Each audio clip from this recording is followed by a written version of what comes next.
નમસ્કાર વિદ્યાર્થી મિત્રો, વેબ સંકુલના ઓનલાઈન પ્લેટફોર્મ પર તમારા બધાનું હાર્દિક સ્વાગત છે. રેલવે સેક્શન કંટ્રોલર જેની વેકેન્સી બહાર પડી છે, કુલ 119 જગ્યાઓ બહાર પડી છે. ઘણા વિદ્યાર્થીઓને ડાઉટ છે કે સાહેબ આ જે પોસ્ટ છે એમાં શું સિલેબસ હોય, બરાબર, આમાં કોણ એપ્લાય કરી શકે, ત્યાર પછી એજ ક્રાઇટેરિયા શું છે, પગાર કેટલો મળે, બધી ચર્ચા આપણે કરીશું. જો કે આ એક વેકેન્સી એવી છે કે 2025થી જ મતલબ 2025 ની અંદર આ સૌથી પહેલી એક એવી પોસ્ટ એડ થઈ કે જે કમ્પ્લીટલી રેલવેનું કમ્પ્લીટલી જે સેક્શન હોય, બરાબર છે, રેલવે પ્લેટફોર્મ પર કોઈ ટ્રેન આવતી હોય, પ્લેટફોર્મથી કોઈ ટ્રેન જવાની હોય, એનો એક કમ્પ્લીટલી જે કંટ્રોલ રૂમ છે એની અંદરથી જે મેનેજમેન્ટ કરે એને કહેવાય રેગ્યુલર સેક્શન કંટ્રોલ. આ 2025થી જ લેવલ 6 ની પોસ્ટ છે જે આની અંદર એડ થઈ છે. અત્યાર સુધી આ પોસ્ટ હતી નહીં, બરાબર છે. સ્ટેશન માસ્ટરની પોસ્ટ હતી, એમાંથી સ્ટેશન કંટ્રોલ બની જવાતું હતું, બરાબર, પણ હવે ડાયરેક્ટ સ્ટેશન કંટ્રોલ પર એક સીધી ભરતી બહાર પડે છે.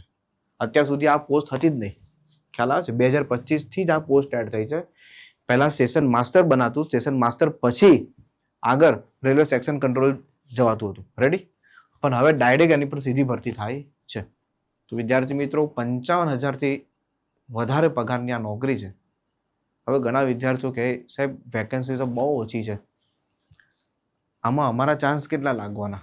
અને એક બે વિદ્યાર્થીઓ તો અગાઉના સેશનમાં એક કમેન્ટ પણ કરી છે કે સાહેબ આમાં તો બહુ જ ઓછી જગ્યા છે, તો આમાં કંઈ લાગે નહીં. અને આની અંદર તો ખાલી ફક્ત યુપી, બિહાર, રાજસ્થાનથી જે વિદ્યાર્થીઓ છે એ વિદ્યાર્થીઓ ગુજરાતમાં આવીને અમદાવાદ ઝોનમાં આવીને એપ્લાય કરે છે તો એના જ ચાન્સ લાગે. આપણા તો એમાં ક્યાં લાગે? એનો મતલબ તમે તમારી જાતને ઓછી આપો છો, સીધો હિસાબ છે. એવું જરૂરી થોડી છે. તમે પ્રોપર વ્યવસ્થિત જો તૈયારી કરો, તમારા અમુક જે સબ્જેક્ટો છે પાવરફુલ હોય, વ્યવસ્થિત હોય, જેમ કે ખાસ કરીને મેઇન વિષયની વાત કરું તો ગણિત અને બીજો છે રિઝનિંગ, તો તમારું પણ આ જગ્યા લાગી શકે છે. આમાં તમે પણ લાગી શકો છો, રેડી. કેમ બહારથી લોકો અહીંયા આવીને એપ્લાય કરે છે? કારણ કે આપણે એમાં અવેર નથી, આપણે એમાં તૈયારી કરતા નથી, આપણે એની અંદર એપ્લાય કરતા નથી, બરાબર છે. આપણે ખબર હોય છે પણ ખાલી ફોર્મ ભરી દે છે, પણ તૈયારી નથી કરતા, રેડી.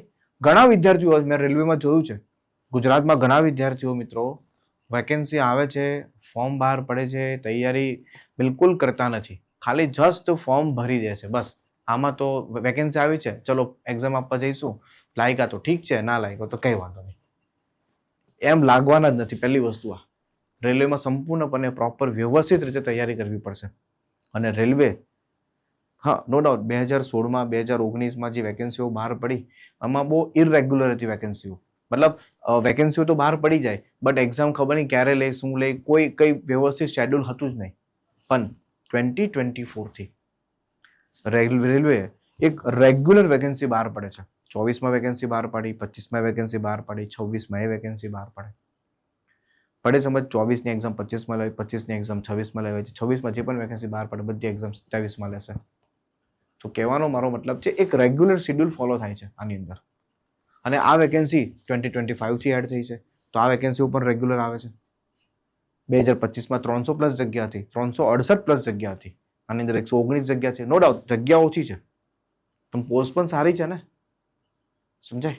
તો ચલો સેશનની ચર્ચા સેશનમાં છેલ્લે સુધી બનાવી લેજો. કમ્પ્લીટ આ સેશનની અંદર રેલવે સેક્શન કંટ્રોલનું જે નોટિફિકેશન આવ્યું છે એની સંપૂર્ણપણે ચર્ચા કરીશું. 15 તારીખથી ફોર્મ ભરવાની શરૂઆત ઓલરેડી થઈ ગઈ છે, રેડી. તો કયા વિદ્યાર્થીઓ એપ્લાય કરી શકશે, શું છે, બધી જ વસ્તુ સમજજો. આપણે આગળ વધીએ.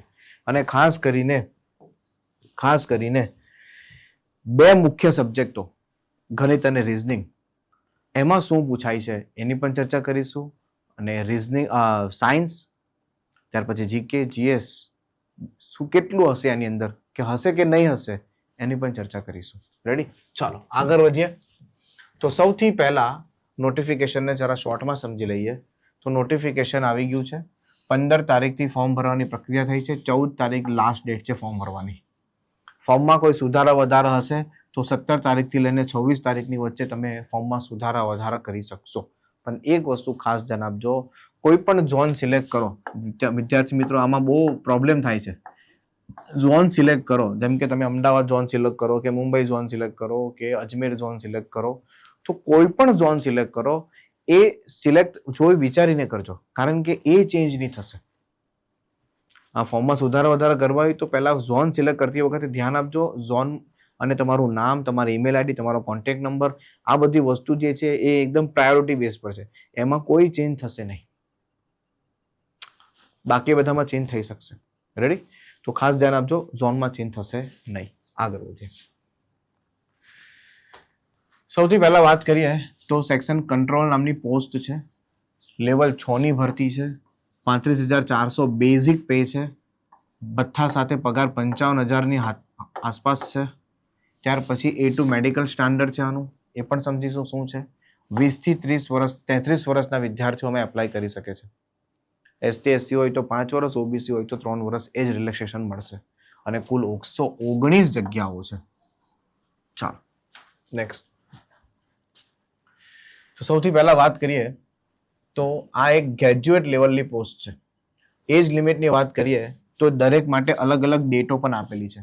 જેમ કે માની લો કે તમે અનરિઝર્વ કેટેગરી મતલબ જનરલ કેટેગરીથી છો તો તમારો જન્મ 2/7/1993 પહેલા ના હોવો જોઈએ. લખેલું જ છે upper limit of date of birth as on 1/7/2026 not earlier than. એનો મતલબ આની પહેલા તમારો જન્મ ન હોવો જોઈએ અને આની પછી ન હોવો જોઈએ. ટૂંકમાં તમારી બર્થ ડેટ આ 2 તારીખની વચ્ચે હશે, બરાબર છે, તો તમે આમાં એપ્લાય કરી શકશો. બીજી વસ્તુ, OBC નોન ક્રિમિનલ મતલબ જે વિદ્યાર્થીઓ OBC કેટેગરીથી આવે છે તો એનો જન્મ આ તારીખથી આ તારીખની વચ્ચે હોવો જોઈએ. એટલે કે 2/7/1990 1/7/2006 ની વચ્ચે તારીખ હોવી જોઈએ. અને જે ST ST કેટેગરીઓ છે એ 1988 થી લઈને 1/7/2006. કહેવાનો મતલબ આની વચ્ચે જો તમારી બર્થ ડેટ હોય, બરાબર છે, તો તમે આની અંદર એપ્લાય કરી શકશો. રેડી? આગળ વધીએ છીએ. અને હા, બીજી એક વસ્તુ ખાસ, ગ્રેજ્યુએટ લેવલની પોસ્ટ છે એટલે અમુકના મનમાં આવું આવતું કે સાહેબ કયા ગ્રેજ્યુએટ એપ્લાય કરી શકશે? સર હું આર્ટ્સ ગ્રેજ્યુએટ છે, શું એપ્લાય કરી શકીશ? સર હું કોમર્સ ગ્રેજ્યુએટ છે, એપ્લાય કરી શકીશ? સર હું સાયન્સ ગ્રેજ્યુએટ છે, એપ્લાય કરી શકીશ? બિલકુલ, કોઈ પણ ગ્રેજ્યુએટ એપ્લાય કરી શકશે. કોઈ પણ ગ્રેજ્યુએટ જેને BBA કરેલું હોય, જેને BCom કરેલું હોય, જેને BSc કરેલું હોય, જેને BCA કરેલું હોય, જેને BTech કરેલું હોય, કોઈ પણ ગ્રેજ્યુએટ હોય, બસ તમે ખાલી ફક્ત ગ્રેજ્યુએટ હોવા જોઈએ, તમે આમાં એપ્લાય કરી શકશો. આગળ વધીએ છીએ નેક્સ્ટ. તો હા, એક્ઝામની પેટર્ન જોઈ લઈએ. જો ટોટલ 120 મિનિટનો સમય આપવામાં આવશે. 100 પ્રશ્નો આપવામાં આવશે. નેગેટિવ માર્કિંગ 1/3 હશે, એટલે કે તમે ખોટું કરો છો તો 0.3 કટ થઈ જશે. અને normalisation will be done for CBT held in multiple shift. મતલબ અલગ અલગ જે શિફ્ટમાં CBT 1 એક્ઝામ લેવાશે, બરાબર છે, એની અંદર નોર્મલાઇઝેશન થશે. નોર્મલાઇઝેશનનો મતલબ એવો થાય કે તમારી જો તમે જે અટેમ્પ્ટ કરો છો એ એક્યુરસી સાથે અટેમ્પ્ટ કરો છો, 100% એક્યુરસી હોય, ખોટું એક પણ નથી પડતું. તો તમારા માની લો કે તમે 100માંથી ફોર એક્ઝામ્પલ તમે 100માંથી 80 અટેમ્પ્ટ કર્યા તો નોર્મલાઇઝ થઈને એ માર્ક્સ 85 પણ થઈ શકે છે. તમારી એક્યુરસી 100% હોવી જોઈએ. તો નોર્મલાઇઝેશન આની અંદર છે. ક્લિયર થાય છે? હવે ખાસ ધ્યાન આપજો, એનાલિટિકલ એન્ડ મેથેમેટિકલ કેપેબિલિટી આ એક સબ્જેક્ટ છે 60 માર્ક્સનો. શું સબ્જેક્ટ છે? ઇંગ્લિશમાં નામ લખેલું છે એટલે તમને એમ થાય કે સાહેબ આમાં શું પૂછાતું હશે? હું તમને આપણા સિલેબસ પણ સમજાવીશ એકદમ ડિટેલમાં, ચિંતા ના કરો, એકદમ પ્રોપર વેમાં સમજાવી દઈશ. આ લોજિકલ કેપેબિલિટી 20 માર્ક્સનું છે, મેન્ટલ રિઝનિંગ 20 માર્ક્સનું છે, ટોટલ 100 પ્રશ્નો છે અને 120 મિનિટનો સમય છે. આ છે CBT 1. એક્ઝામ એક જ છે, સિંગલ એક્ઝામ છે. હા, આના પછી સાયકો ટેસ્ટ હોય છે, CBAT computer base aptitude test. But એ કોમ્પ્યુટર પર ટેસ્ટ હોય છે, એ નોર્મલ ટેસ્ટ હોય છે, એમાં બહુ એટલું બધું કંઈ ખાસ નથી હોતું. રેડી? પણ જે રિટન એક્ઝામ છે, જે આપણે કોમ્પ્યુટર પર આપવાની છે, જે બરાબર છે, એ પ્રોપર CBT ખાલી એક જ એક્ઝામ છે. હવે આ બધા સબ્જેક્ટોને આપણે સ્ટેપ બાય સ્ટેપ સમજીશું અને અંદર કયા કયા ચેપ્ટરો છો એને પણ આપણે સમજીશું. રેડી? તો સ્ટાર્ટ કરીએ. 100 પ્રશ્નો છે, 120 મિનિટનો સમય આપવામાં આવશે. આગળ વધીએ. એ પહેલા જોઈ લઈએ થોડું મેડિકલ સ્ટાન્ડર્ડ. તો મેડિકલ સ્ટાન્ડર્ડ આપણે A2 મેડિકલ સ્ટાન્ડર્ડ જોઈશે. આમાં મેડિકલ સ્ટાન્ડર્ડનું બહુ મહત્વ હોય છે અને એમાં ખાસ તમે જોશો વિધાઉટ ગ્લાસીસ એટલે કે ચશ્માવાળા વિદ્યાર્થીઓ એપ્લાય ના કરી શકે. હા, થોડો કદાચ નંબર હોય, 0.5 નંબર હોય, 0.25 0.75 નંબર હોય તો કોઈ એનું કોઈ ચિંતા કરવાની જરૂર નથી. થોડું ડાયટ ફોલો કરશો વ્યવસ્થિત રીતે તો એ નંબર ઉતરી શકે છે, તો તમે એપ્લાય કરી શકો છો. પછી સાવ 2 નંબર હોય, 3 નંબર હોય, 4 નંબર હોય તો એવા વિદ્યાર્થીઓ આમાં બિલકુલ એપ્લાય કરી શકશે નહીં. રેડી? એટલે વિધાઉટ ગ્લાસીસ વાળા વિદ્યાર્થી એપ્લાય કરી શકે છે. હવે થોડું આપણે સિલેબસ સમજીએ. ચાલો, તો બેટા આ અભ્યાસક્રમ છે, શાંતિથી સમજવાની કોશિશ કરો. પહેલો વિષય છે analytical and mathematical capability. Mathematical કેપેબિલિટીનો મતલબ થાય ગણિત, સીધો હિસાબ છે. તેમાં પહેલા મેથેમેટિક્સ પૂછાશે. તો ગણિતની અંદર તમને જોજો, શાંતિથી વ્યવસ્થિત જો, કારણ કે બહુ મહત્વનું છે આ વસ્તુ. બરાબર? નંબર સિસ્ટમ એટલે કે સંખ્યા પદ્ધતિ, ગુણોત્તર અને પ્રમાણ, સરેરાશ, ટકાવારી, નફો ખોટ, વટાવ, સમય, અંતર, ઝડપ, ત્યાર પછી time and work, algebra, linear equation એટલે કે સમીકરણો, એપી અરિથમેટિક પ્રોગ્રેશન, એલસીએમ, એચસીએફ, ભૂમિતિ, ક્ષેત્રફળ, ઘનફળ, સંભાવના અને આંકડાશાસ્ત્ર, અને એ બંને બેઝિક લેવલનું. બેઝિક લેવલનું સંભાવના અને આંકડાશાસ્ત્ર, બેઝિક લેવલનું, જે ધોરણ 11 કોમર્સમાં પણ આવતું, ધોરણ 12 કોમર્સમાં પણ આવતું, અને કોમર્સના વિદ્યાર્થીને ખબર હશે ખાસ કરીને બીકોમમાં પણ સ્ટેટિસ્ટિક આવશું, પણ એ બીકોમ લેવલનું પણ નહીં આવશે, ધોરણ 11-12 લેવલનું જ આવશે. ફક્ત 11-12 લેવલનું આંકડાશાસ્ત્ર, મધ્યક, મધ્યસ્થ, બહુલક, એકદમ નોર્મલ લેવલના. રેડી? ચાલો, પ્રોબેબિલિટી ધોરણ 10 સુધીનું, સંભાવના, વધારે સંભાવના નહીં પૂછાશે. રેડી? હાઈ લેવલનું નહીં. એનો મતલબ આ છે ગણિત. તો આ ગણિતના તો એ જ સબ્જેક્ટો, એ જ બધા ચેપ્ટરો થયા ને, જે ચેપ્ટરો આપને લગભગ ગુજરાત સરકારની બધી એક્ઝામોમાં પૂછાતા હોય છે, રેલવેની પણ બધી એક્ઝામોમાં પૂછાતા હોય છે, કેન્દ્ર સરકારની પણ કોઈ પણ બેંક એક્ઝામ હોય, ત્યાર પછી એસએસસીની એક્ઝામ હોય, કોઈ પણ એક્ઝામ હોય જેની અંદર આ જ બધા ગણિતના ટોપિકો હોય છે. ચલો, તેનો મતલબ આ તો કન્ફર્મ થઈ ગયું કે મેથ્સમાં આ પૂછવાનું છે. હવે એનાલિટિકલમાં શું છે? ચાલો, હવે એનાલિટિકલ સમજીએ. તો ડેટા એનાલિટિકલ એન્ડ ઇન્ટરપ્રિટેશનનો મતલબ શું થાય? બેટા કંઈ નથી, ખાલી નામ એવું કીધું છે. એકચ્યુઅલી આ ડીઆઈ છે, એટલે કે માહિતીનું અર્થઘટન. માહિતીનું અર્થઘટન. માહિતીનું અર્થઘટન કરવું એટલે કઈ બહુ મોટું નથી અર્થઘટન કરવાનું, એકદમ સિમ્પલ વસ્તુ છે. તમને પાઈ ચાર્ટ આપી દેશે, બાર ચાર્ટ આપી દેશે, ટેબલ ચાર્ટ આપી દેશે, લાઈન ચાર્ટ આપી દેશે, આવા ચાર્ટ આપશે, અને એ ચાર્ટના આધારે નીચે પર્સન્ટેજ શોધો, મતલબ ક્વેશ્ચનમાં પર્સન્ટેજ આપશે, સરેરાશ શોધો, ગુણોત્તર શોધો, તફાવત શોધો, આવી રીતે આપશે. એટલે તમે જોશો અહીંયા તો multiple source of data analysis, જેમાં ચાર્ટમાં ગ્રાફ આવશે, સ્કેટર પ્લોટ આવશે, પાઈ ચાર્ટ આવશે, સ્ટેટિસ્ટિકલ કર્વ આવશે, ડિસ્ટ્રીબ્યુશન આવશે, વેન ડાયાગ્રામ આવશે, આ બધી વસ્તુ. હવે આ કોને ખબર છે? ખબર છે જે વિદ્યાર્થી મિત્રો એસએસસીની એક્ઝામ આપતા હશે, જે વિદ્યાર્થી મિત્રો બેંકની એક્ઝામ આપતા હશે, જે વિદ્યાર્થી મિત્રો સીસીઈની એક્ઝામ આપતા હશે, તો આવા વિદ્યાર્થીઓને આ ડીઆઈ ખબર હશે કે ડીઆઈ શું છે. અને બીજું ડીએસ પણ ખબર હશે, ડાટા સફિશિયન્સી એટલે કે માહિતીની પર્યાપ્તતા, અને ડેટા અરેન્જમેન્ટ એટલે કે માહિતીને ગોઠવવી. સિમ્પલ જ છે. માહિતીને ગોઠવવા મતલબ એક પેરાગ્રાફ આપી દેશે, એ માહિતીને તમારે એક ટેબલમાં ગોઠવવાની, અને ડેટા અરેન્જમેન્ટ કહેવાય, ડેટા સફિશિયન્સી કહેવાય. તો કહેવાનો મતલબ કમ્પ્લીટલી એસએસસી, બેંક, એસએસસી, આ બધી જ એક્ઝામમાં પૂછાતો. ટૂંકમાં આ કઈ નથી, આ એક આખું મેથ્સ જ છે, જે 60 માર્ક્સનું છે, જે 60 માર્ક્સનું છે. અને એક્ઝામની અંદર આ જે છે ડેટા એનાલિસિસ એન્ડ ઇન્ટરપ્રિટેશન, આ તમને 20-25 માર્ક્સનું મૂકશે, બાકીનું બધું 40 માર્ક્સનું, 35-40 માર્ક્સનું બાકીનું મેથ્સ આવશે. તો આ આખું ગણિત જ છે ને, આ ક્યાં કંઈક નવું છે. એટલે નામથી તમે નામ વાંચો એટલે તમને એમ થાય કે કદાચ આમાં કઈ અલગ સબ્જેક્ટ હશે, કઈ અલગ ચેપ્ટરો હશે, કઈ અલગ નથી, ખાલી ગણિત જ છે. બટ ડીઆઈ એડ કર્યું એનું કારણ છે, રેલવેની બીજી કોઈ પણ પરીક્ષામાં ડીઆઈ નથી પૂછાતા. રેલવેની બીજી કોઈ પરીક્ષામાં ડીઆઈ નથી આવતા, ફક્ત સેક્શન કંટ્રોલમાં ડીઆઈ આવશે. એટલે એને મેન્શન કર્યું છે કે ડેટા એનાલિસિસ એન્ડ ઇન્ટરપ્રિટેશન. ચાલો, હવે જોઈએ બીજો સબ્જેક્ટ. ઓલરેડી 60 માર્ક્સનું ક્લિયર થઈ ગયું. હવે બીજો સબ્જેક્ટ જોઈએ, લોજિકલ કેપેબિલિટી. બસ આ કઈ નથી, રીઝનિંગ છે. એને પાછા અલગ અલગ પાર્ટ આપી દીધા, એ અને બી, 2 પાર્ટ આપી દીધા, એ અને બી. હવે આ લોજિકલ કેપેબિલિટીમાં શું આવશે વાંચો તો, બાઇનરી લોજિક, બરાબર છે, ચેપ્ટર આવે છે રીઝનિંગમાં એક, બરાબર છે. કોઈ બી નંબર આપે એને બાઇનરીમાં કન્વર્ટ કરો, બાઇનરી ટુ ડેસિમલ કરો, ડેસિમલ ટુ બાઇનરી કરો. આપણે જે નંબર સિસ્ટમ શીખીએ છીએ ડેસિમલ નંબર સિસ્ટમ છે.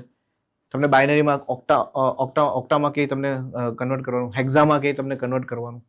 તો આ બાઇનરી અહીંયા તો સ્પેશિયલ લખેલું છે બાઇનરી, એટલે બાઇનરીની વધારે પૂછાશે. બીજું સિલોક્સ, અરે બધી એક્ઝામ આવે, બેંકમાં આવે, એસએસસીમાં, રેલવેમાં આવે, સીસીઈમાં આવે, બધામાં સિલોક્સ તો બધામાં આવે. ક્લોક અને કેલેન્ડર, ઘડિયાળ અને પંચાંગ જેવાય ગઈ, અઝેમ્પશન, બ્લડ રિલેશન, લોહીના સંબંધો, ફેમિલી ટ્રી, બરાબર છે, એ જ છે. સોલ્વિંગ લોજિકલ બેઝ પઝલ, જેની અંદર ફ્લોર પઝલ આવે, જેની અંદર લાઈન પઝલ આવે, જેની અંદર વર્તુળાકાર બેઠો હોય, ગોળ સર્કલમાં બેઠો હોય, એ પઝલો આવે. તો કહેવાનો મતલબ આ પઝલનો છે, પઝલનો પોર્શન છે, કેલેન્ડર છે, ક્લોક છે, એ બધા રીઝનિંગના ટોપિકો છે. હા, આ ટોપિક મેઇન છે, આ ટોપિક મેઇન છે, જે રીઝની અંદર એને એડ કર્યો છે. શાંતિથી વાંચો, બહુ સરસ મજાનો છે. Reading comprehension passage and questions would be given in English language only. કહેવાનો મતલબ આ એક પ્રકારનો ઇંગ્લિશ સબ્જેક્ટ છે, જેને એને રીઝનિંગની સાથે મર્જ કરીને આપી દીધો. રીઝનિંગની સાથે મર્જ કરી દીધું. આ રીઝનિંગ ગુજરાતીમાં આવશે, પણ એને મેન્શન કરેલું છે કે આ રીડિંગ કોમ્પ્રિહેન્શન ફક્ત ઇંગ્લિશ લેંગ્વેજમાં જ આવશે. આ જે પેરેગ્રાફ છે એ ગુજરાતી કે હિન્દી કે બીજી કોઈ ભાષામાં નહીં આવે, એ ઇંગ્લિશમાં જ આવશે. એટલે આ એક પ્રકારનું જોવા જાય તો ઇંગ્લિશ જ થયું, જે તમને 15 થી 20 માર્ક્સનું પૂછશે. 15 થી 20 માર્ક્સનું પૂછશે.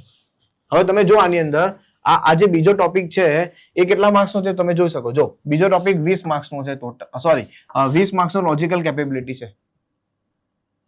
તો 15 માર્ક્સનું પૂછશે આ રીડિંગ કોમ્પ્રિહેન્શન. 5 માર્ક્સનું પેલું કંઈક પૂછે, એકાદ પઝલ પૂછી લે, એકાદ બ્લડ રિલેશન પૂછી લે, એકાદ સિલોક્સ પૂછી લે, 5 માર્ક્સનું. બાકી 15 માર્ક્સનું રીડિંગ કોમ્પ્રિહેન્શન પૂછાશે. હું આના બેઝ પર કહી શકું છું, પ્રીવિયસ યરના પેપર બેઝ પર કહી શકું છું.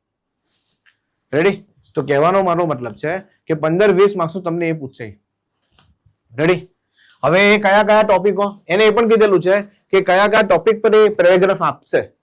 તો જો કોઈ ઇતિહાસ, ત્યાર પછી society, literature, history, society, literature, science, environment, બરાબર છે. આવા બધા અલગ અલગ ટોપિકો પર એ આપશે. બરાબર છે. એમાંથી તમને પૂછે ક્વેશ્ચન, મેઇન આઈડિયા લગાવો, સપોર્ટિંગ આઈડિયા લગાવો, એમાં એપ્લિકેશન, લોજિકલ સ્ટ્રક્ચર. તો આ બધી વસ્તુ અલગ અલગ એમાં પ્રશ્ન પૂછે એ લોકો. તો એને કમ્પ્લીટલી મેન્શન કરેલું છે કે આ રીતના રીડિંગ કોમ્પ્રિહેન્શન તૈયાર કરવાનું છે તમારે. રેડી? બીજી વસ્તુ, મેન્ટલ રીઝનિંગ. હવે આ એક રીઝનિંગ પાછું કીધું, આ પાછું 20 માર્ક્સનું છે. એનો મતલબ 20 માર્ક્સનું આ થઈ ગયું અને 20 માર્ક્સનું આ થઈ ગયું. એમાંથી 15 માર્ક્સના રીડિંગ કોમ્પ્રિહેન્શન થઈ ગયા, 5 માર્ક્સનું આ ઉપરના ટોપિક થઈ ગયા. અને બાકીનામાં જો એનાલોજી, સમસંબંધ જેને કહેવાય, જે આપણે બધી જ એક્ઝામમાં પૂછાતું હોય છે, સિરીઝ, ખ્યાલ આવે છે. ત્યાર પછી coding decoding, ranking arrangement, arrangement base problems, આ 20 માર્ક્સનું. તો મારો કહેવાનો મતલબ એક જ છે કે આ જે સિલેબસ છે બસ પૂરો થઈ ગયો ને, 100 માર્ક્સનું પૂરું થઈ ગયું. આની અંદર ગણિત આખું પૂછાઈ ગયું છે અને રીઝનિંગ જ પૂછાઈ ગયું છે. હા, 15 માર્ક્સનું હું રીડિંગ કોમ્પ્રિહેન્શન કહી શકું છું. એ ઇંગ્લિશ સબ્જેક્ટ છે, એટલે આમ કહેવાય તો મેથ્સ, રીઝનિંગ અને ઇંગ્લિશ 3 વિષયો છે. રેડી? પણ એ ઇંગ્લિશ ખાલી 15 માર્ક્સનું છે ને, રીડિંગ કોમ્પ્રિહેન્શન એ એકદમ સરળ હશે. જો તમે જો પાછલું પેપર એકવાર ઉઠાને જો, ઓનલાઈન તમને મળી જશે પાછલું પેપર. અને પોસિબલ હશે તો આપણે આનો જલ્દીથી એક વિડીયો લાવશું કે ભાઈ શું પૂછાયું છે પેપરની અંદર, જેનાથી તમને આઈડિયા આવે કે કેવો સિલેબસ છે. સમજાય? કારણ કે પેપર સોલ્વ કરશો તો જ આઈડિયા આવશે ને સિલેબસ એક્ઝેક્ટલી શું છે, કયા લેવલના પ્રશ્નો, પ્રશ્નોનું લેવલ પણ ત્યાં જ તમને ખબર પડશે. તો આ છે કમ્પ્લીટલી એનો સિલેબસ. એટલે સિલેબસ કોઈ બહુ મોટો નથી, કોઈ બહુ હાઈફાઈ સબ્જેક્ટો નથી. જે નોર્મલ તમે કરતા હો એ જ સબ્જેક્ટો છે. બસ ખાલી એક ઇંગ્લિશમાં રીડિંગ કોમ્પ્રિહેન્શન, કદાચ અંગ્રેજી તમે ના કરતા હોય તો 15 માર્ક્સનું આ રીડિંગ કોમ્પ્રિહેન્શન તમારે તૈયાર કરવું પડે. પણ બેંકનો વિદ્યાર્થી હશે, એસએસસી નો વિદ્યાર્થી હશે, જેને કેન્દ્ર સરકારની એક્ઝામની તૈયારી કરી હશે, તો રેલવે સિવાય બધી જ એક્ઝામમાં ઇંગ્લિશ તો આવે જ છે. સમજાય છે? બધી જ એક્ઝામમાં ઇંગ્લિશ તો આવે છે, તો એને એટલું ટેન્શન આવશે નહીં. રેડી? ચાલો આગળ. કારણ કે રેલવેમાં ઇંગ્લિશ નથી આવતું. હવે વાત કરીએ વેકેન્સીની. વિદ્યાર્થી મિત્રો તમે જો અલગ અલગ ઝોનમાં વેકેન્સીઓ છે. તમે કહેશો સાહેબ વેકેન્સી તો બહુ ઓછી વેકેન્સી છે, 119 જગ્યા છે, મારે શું તૈયારી કરવી આની અંદર, તમને એમ થતું હશે. આમાં આપણે લાગશે, પહેલો વિચાર એ આવશે કે સાહેબ આની અંદર હું એક્ઝામ ક્લિયર કરી શકીશ. પહેલો વિચાર અંદર આવશે આટલી ઓછી વેકેન્સી છે, નથી એપ્લાય કરવું. આવું જોઈને ઘણા બધા વિદ્યાર્થી મિત્રો એપ્લાય નથી કરવાના અને પછી બહારથી આવીને લોકો અહીંયા જોબ લઈ લેશે. હે ને? ગુજરાતના વિદ્યાર્થી એવું વિચારે આમાં શું તૈયારી કરવી, બહુ ઓછી વેકેન્સી છે. હું એમ નથી કહેતો કે તમે મારા અહીંયાથી બેચ લો, પણ મિત્રો તમે તૈયારી તો કરો. અને એક વિદ્યાર્થીની બહુ કમેન્ટ હતી કે સાહેબ આ લોકો ગુજરાતના યુવાનોને એવું કહે છે કે સરકારી જોબ જ મેઇન છે, બીજી કોઈ જોબ જ નથી. અરે હું એવું નથી કહેતો, હું ખાલી એક અવેર કરું છું કે આવી પોસ્ટો પણ હોય છે. તો જે વિદ્યાર્થી મિત્રો દરેકે બિઝનેસમાં સક્સેસ ના જાય ને, દરેકને પ્રાઇવેટ જોબ અનુકૂળ ના આવે ને, તો કોઈના માટે આવી ગવર્મેન્ટ જોબ પણ હોય છે. બરાબર છે. અને એનું લેવલ હોય અને એ પ્રોપર વ્યવસ્થિત રીતે તૈયારી કરે તો બની શકે એક્ઝામ ક્લિયર કરી શકે છે. એટલે મારે કોઈને એવું યુવાનોને એવું કઈ કહેવાનો મતલબ એ નથી કે નહીં બસ તમે ગવર્મેન્ટ જોબની તૈયારી કરો, બીજી કોઈ તૈયારી જ ના કરો. એવું નથી ભાઈ. જેને બિઝનેસમાં સારું ચાલે છે તે બિઝનેસ કરો, પણ કંઈક કરો, આગળ વધો, એમાં આગળ વધો. એવું નથી ગવર્મેન્ટ જોબ જ બધી વસ્તુ છે, હું એમ નથી કહેતો. સમજાય? એક વિદ્યાર્થી મસ્ત કમેન્ટ કરી ત્યાં, એટલે મારે એને એ કહેવું પડે, એનો આ આન્સર છે. એવું જરૂરી નથી ભાઈ કે ગવર્મેન્ટ જોબ જ કરવી, ગવર્મેન્ટ જોબથી જ બધું થશે એવું કઈ જ નથી. ઘણી બધી વસ્તુઓ છે લાઈફમાં કરવા જેવી. તમારી પેશન, તમને જેમાં શોખ હોય, તમને જેમાં ઇન્ટરેસ્ટ હોય એ ફિલ્ડમાં આગળ વધો. બટ આ એક વેકેન્સી છે તો આપણે એમાં કરી શકીએ છીએ. તો તમે જોઈ શકો છો અમદાવાદ ઝોનની અંદર 11 વેકેન્સી છે. કેટલી? 11 વેકેન્સી છે. તો જો બધા ઝોનમાં સૌથી વધારે અમદાવાદમાં જ છે. બાકી બધા ઝોનમાં તમે જો કોઈમાં 8 છે, કોઈમાં 7 છે, કોઈમાં 6 છે, કોઈમાં 5 છે, કોઈમાં 2 છે, કોઈમાં 4 છે, કોઈમાં 8 છે. અને તમે અહીંયા જો અમદાવાદ ઝોનની અંદર પણ કેટેગરી વાઇઝ જોઈએ તો જનરલમાં 5, એસસીમાં 2, એસટીમાં 1, ઓબીસીમાં 2, ઈડબ્લ્યુએસમાં 1 અને એક સર્વિસમેનની 1. આટલી વેકેન્સી છે. હવે નક્કી કરો કે તમારે શું કરવું છે. બરાબર છે. હા, એક વસ્તુ એ પણ છે કે ચલો અત્યારે 11 વેકેન્સી છે. ગયા વર્ષે 15 વેકેન્સી હતી. ગયા વર્ષે 368 પ્લસ વેકેન્સી હતી. એમાં અમદાવાદ ઝોનમાં 15 વેકેન્સી હતી. આ વખતે 119 વેકેન્સી છે. લગભગ અડધી થઈ ગઈ. તો એ વેકેન્સી તો 11 જ છે. આમાં ખાલી 4 જ વેકેન્સી ઘટી છે. અને આ પોસ્ટ દર વર્ષે આવે છે. 2025 માં આવી, 2026 માં આવી, 2027 માં આવશે. પડે સમજ? તો જે વિદ્યાર્થી મિત્રો આ એક્ઝામને ટાર્ગેટ કરે છે કે ભાઈ સાહેબ મારે આમાં જવું જ છે, મને જીકે જીએસ નથી ફાવતું, મને વિજ્ઞાન નથી ફાવતું, મને એમાં મગજ નથી હાલતું, મારે યાદ નથી રહેતી બધી વસ્તુ, ગણવાનું કહેશો હું બધું ગણી લઈશ, એકદમ મસ્ત પ્રેક્ટિસ કરી લઈશ, તો ટાર્ગેટ કરો. આવનારા વર્ષોમાં પણ તમે એક્ઝામ ક્લિયર કરી શકો છો. અત્યારથી પ્રેક્ટિસ કરો એની, અત્યારથી તમારું લેવલ બનાવો. સમજાય છે હું શું કહેવા માંગુ છું? અત્યારથી લેવલ બનાવો, થઈ જશે. પડી ક્લિયર થાય છે? સમજાય છે? એટલે કઈ વાંધો નહીં. આ વખતે એક્ઝામ આપવા જાઓ, અટેમ્પ કરો, તમને ખ્યાલ આવશે કે લેવલનું પેપર છે, તમારાથી થાય છે કે નથી થતું. તો એટલો તો આઈડિયા આવી જશે ને કે આપણે આ લેવલ નહીં કંઈક બીજા લેવલમાં તૈયારી કરીએ. બીજી એક વસ્તુની હું વાત કરું તો તમે આ લેવલની તૈયારી કરશો તો આવનારી એક્ઝામ છે એનટીપીસી, જેમાં ગ્રેજ્યુએટ અને અંડર ગ્રેજ્યુએટ બંને વિદ્યાર્થી એપ્લાય કરી શકે ને, તો તમારું મેથ્સ રીઝનિંગ આમાં તૈયાર થઈ જશે. તમે વિચારો, તમારું મેથ્સ રીઝનિંગ એક લેવલ પર તૈયાર થઈ જશે. તો કોઈ પણ વસ્તુને કેમ પોઝિટિવ લેવી એ આપણી ઉપર છે. બરાબર છે? અને નેગેટિવ, જો આ બધી વસ્તુ કેવું છે કે સારી વસ્તુ જોવાની આદત પાડશો તો સારી જ વસ્તુ દેખાશે, પણ તમારું ધ્યાન જો ખરાબ વસ્તુ તરફ હશે તો ખરાબ વસ્તુ પણ દેખાવાની શરૂઆત થશે. અને આપણે જનરલી ખરાબ વસ્તુ તરફ જલ્દી વળી જતા હોય છે. રેડી? ચલો, તો કહેવાનો મારો મતલબ છે કે એનટીપીસી આવનારી વેકેન્સી છે, એના માટે પણ એક પ્લસ પોઈન્ટ છે, તૈયારી થઈ શકે તમારી આની અંદર. ફોર્મ ભરો, એક્ઝામ આપવા જાઓ, એટલો આઈડિયા આવશે કે કયા લેવલનું પેપર આવે છે. પોતાની જાતને આમાં ખાસ ચેક કરો કે તમારું એ લેવલ છે કે નહીં, નથી તો તૈયારી કરો, લેવલ બનાવો અને આગળની એક્ઝામો ક્લિયર કરો. ઓપોર્ચ્યુનિટીઓ હજુ આગળ આવશે. એનટીપીસી જુલાઈ ઓગસ્ટ સપ્ટેમ્બરમાં આવશે એનટીપીસી, ત્યાર પછી ગ્રુપ ડી પણ આવશે. આ આખું સ્કેડ્યુલ પાછું 2027 નું નેક્સ્ટ યર પણ આવશે. તો નેક્સ્ટ યર પણ સેક્શન કંટ્રોલ આવશે.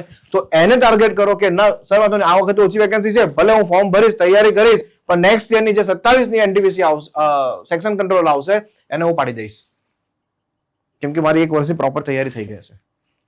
તો આ વસ્તુ કરી શકો છો. સમજાય? ચાલો, તો વિદ્યાર્થી મિત્રો આ હતી રેલવે સેક્શન કંટ્રોલની વેકેન્સી વિશે. બરાબર? જીકે જીએસ વગર એક્ઝામ આપી શકો છો આરામથી. પ્રોપર ખાલી 2 સબ્જેક્ટ છે, મેથ્સ અને રીઝનિંગ, અને ઇંગ્લિશના 15 પ્રશ્નો, રીડિંગ કોમ્પ્રિહેન્શનના. ઓકે, તો મને અત્યારે સેશન લેતા લેતા વિચાર આવ્યો છે કે એકાદ પેપર આનું તમને યુટ્યુબ પર આપી દઉં, લાઈવ રેકોર્ડેડ, જે પોસિબલ હશે એ હું આપી દઈશ.